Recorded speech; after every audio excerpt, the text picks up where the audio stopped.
தேவனுடைய நாமம் மகிமைப்படுவதாக.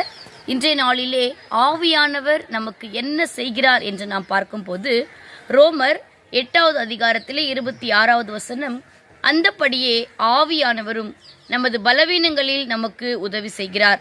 நாம் ஏற்றபடி வேண்டிக் கொள்ள வேண்டியது இன்னதென்று அறியாமல் இருக்கிறபடியால் ஆவியானவர் தாமே வாக்கு கடங்காத பெருமூச்சுக்களோடு நமக்காக வேண்டுதல் செய்கிறார்.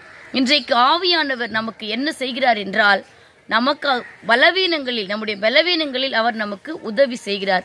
எப்படி உதவி செய்கிறார் என்றால், நம்முடைய பலவீனங்கள் மத்தியில், அதாவது பலவீனம் என்று சொன்னால் வியாதி என்று மட்டுமே கருதாமல், எந்தெந்த காரியங்களை நாம் செய்ய முடியாமல் இருக்கிறோமோ அப்படிப்பட்ட எல்லா பலவீனங்களிலும் ஆவியானவர் நமக்கு உதவி செய்கிறார். என்னவென்றால், நாம் வேண்டிக் கொள்வது இன்னதென்று அறியாமல் இருக்கிறபடினால் ஆவியானவர் தாமே வாக்கு கடங்காத பெருமூச்சுக்களோடு நமக்காக அவர் வேண்டுதல் செய்கிறார். உண்மையாய் ஒருவருக்காக ஒருவர் வேண்டுதல் செய்வது என்பது ஒரு மிகப்பெரிய ஒரு பாக்கியம்.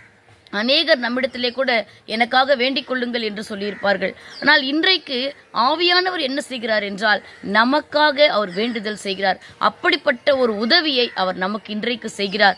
நமது பலவீனங்களில் உதவி செய்கிற ஆவியானவர் நம்மோடு கூட இருக்கிறபடினால், நமக்காக வாக்கு கடங்காத பெருமூச்சுக்களோட வேண்டுதல் செய்கிற ஆவியானவர் நம்மோடு கூட அவர் இருக்கிறபடினாலே, அந்த ஒரு விசுவாசத்தோடு கூட எப்படிப்பட்ட பலவீனங்களிலே நாம் இருந்தாலும் இன்றைக்கு நமக்குள்ளே ஒரு விசுவாசம், ஒரு நம்பிக்கை வர வேண்டும். என்னவென்றால், என் பலவீனத்தில் எனக்கு உதவி செய்கிறவர் ஆவியானவர்.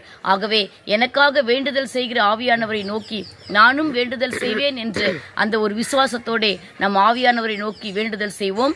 எங்களை நேசிக்கிற எங்கள் நல்ல தகப்பனே, இன்றைய நாளிலே ஆவியானவராய் இருந்து எங்கள் பலவீனங்களில் நீர் எங்களுக்கு உதவி செய்கிறீர். விசேஷமாய் நாங்கள் என்னது வேண்டிக் கொள்ள வேண்டியதை அறியாமல் இருக்கிறபடினால் எங்களுக்காக வாக்கு கடங்கா பெருமூச்சுக்களோட வேண்டுதல் செய்கிற ஆவியானவர் தாமே இன்றைக்கும் பலவீனத்தின் மத்தியில், சோர்வின் மத்தியில் என்ன செய்வது என்று தெரியாமல் திகைக்கிற உம்முடைய பிள்ளைகளுக்கு ஆவியானவர் உதவி செய்து ஆசீர்வதிக்க வேண்டுமாய் இயேசுவின் மூலமாய் செபிக்கிறோம் நல்ல பிதாவே, ஆமேன். கர்த்தர் தாமே உங்களை ஆசீர்வதிப்பாராக. ஆமேன்.